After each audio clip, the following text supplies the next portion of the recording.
Hey, what's going on, guys? It's Chum here, and today I am super excited because Pokemon have finally announced Pokemon Let's Go Pikachu and Let's Go Eevee. Yes, those games are official, and I have to say, after watching the first trailer, which I'll have linked in the description below, I am super excited for these games. They look absolutely incredible. Now, the trailer starts off by kind of showing the link between this game and Pokemon Go, and you can definitely really see that when you get to the scenes where it shows how you catch Pokemon, because catching Pokemon in this game is exactly like Pokemon Go. You see the ring around the Pokemon, we have the ring kind of decrease and increase in size, and you have to throw the Pokeball at the Pokemon at the right time to catch it, which I think is absolutely crazy. And at first I was a bit worried because I didn't see any way to battle these wild Pokemon. If you guys look at the kind of prep screen, you can see that there isn't an option to actually battle the Pokemon, but instead run away, get help, items and whatnot. So it's a bit of a interesting scenario, but I can't say it bothers me too much. However, it's really cool to see this Pokemon Go catching style appear in a core Pokemon game. Now, while it doesn't appear that we can battle wild Pokemon, later in the trailer we see a short clip of a battle between two different trainers, of course the player and another trainer in the game. So it's good to see that we do have traditional battling, and I'm really glad to see this because it confirms that we are going to be having the classic turn-based battle style returning for Pokemon Let's Go Pikachu and Let's Go Eevee, which has me so excited. I didn't want to see any kind of auto battling or third-person action battling. I just wanted to see the classic turn-based battling return, and Pokemon have given us just that, and I could not be more excited because the game looks beautiful and the animations of these moves look quite crisp as well. Now, moving on, later in the trailer we can see that this game is actually playable with one Joy-Con, which isn't too surprising because Pokemon has never been a game that has the most complex controls. What is really surprising is the fact that with two Joy-Cons, you can actually play co-op. So in the trailer, we see a new friend come in, pick up a Joy-Con, and actually drop into the game world, and you two together get to explore the Pokemon region.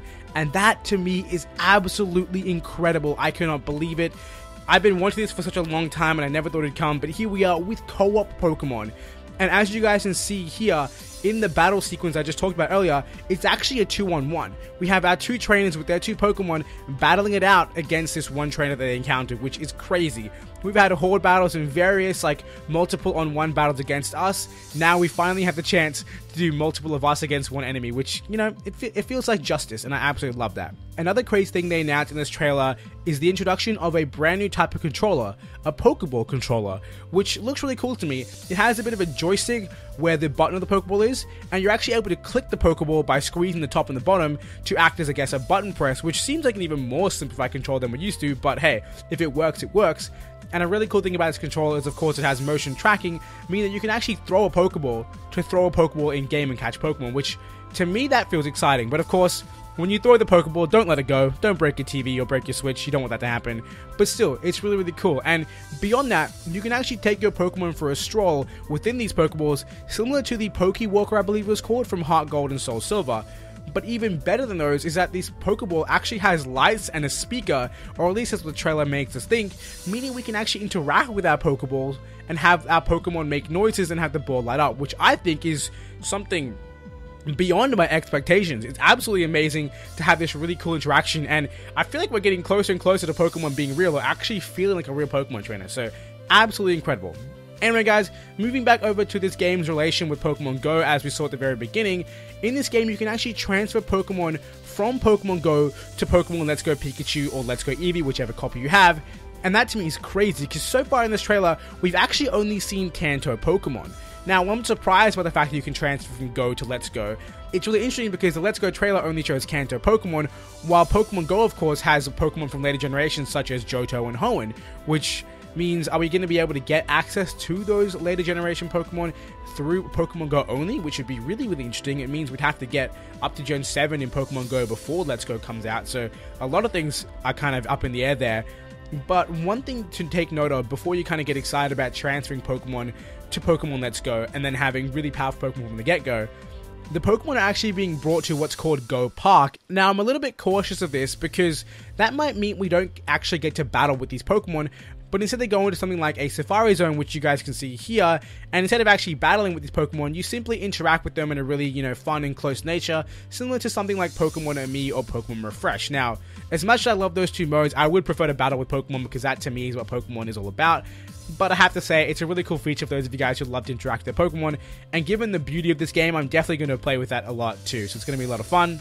Now moving on, of course, as I mentioned, this game's pretty much all about Kanto Pokemon. The trailer's filled with it. We don't see a single glimpse of any non-Kanto Pokemon, and we can kind of confirm that the game is set in the Kanto region, and you can kind of see this from various clips in the trailer, where we see memorable locations such as the Nugget Bridge, the bike path, at least I think it's the bike path, although the trainer isn't on a bike.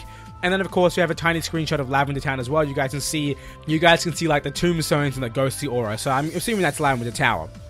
Now, another thing you'll notice about this when we're looking at the different Kanto areas is the fact that we have overworld sprites for Pokemon, but more importantly, not just, random overworld sprites of Pokemon that you can talk to and have them make noises.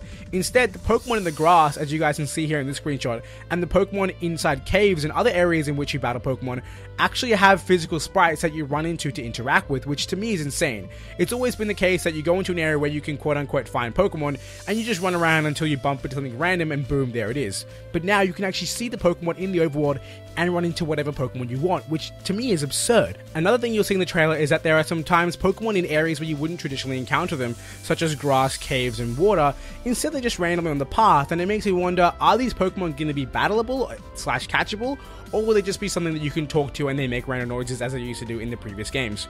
But regardless, I'm super excited to see what they do with this, because this is finally a Pokemon world I've wanted for such a long time.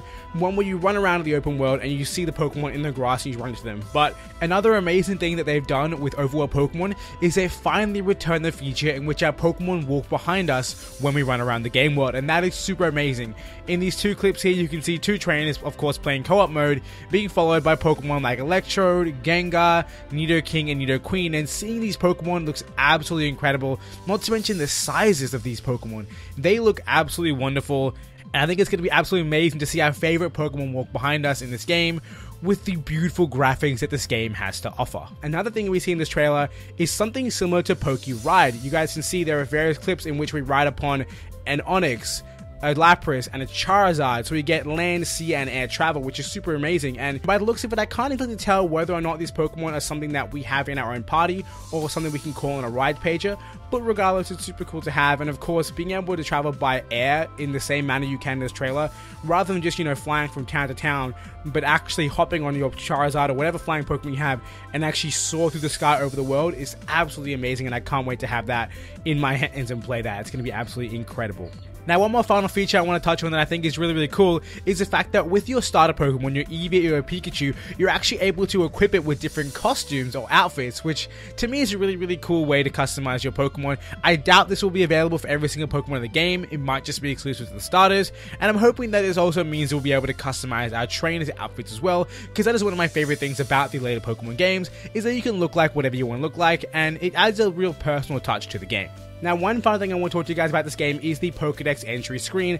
As you guys can see here, we have a Pokedex entry of a Pokemon, and it shows the traditional information, their height, their weight, their number, all sort of stuff as well, of course, their description. But one thing you guys might miss in the bottom left hand corner is the controls to actually switch forms. Now, this might be something as simple as switching between the male and female versions of a Pokemon, but what I'm hoping for is the return of a Alolan Pokemon.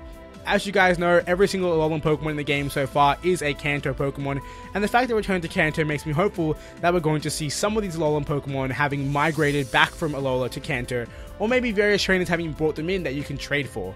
That'd be super cool to see.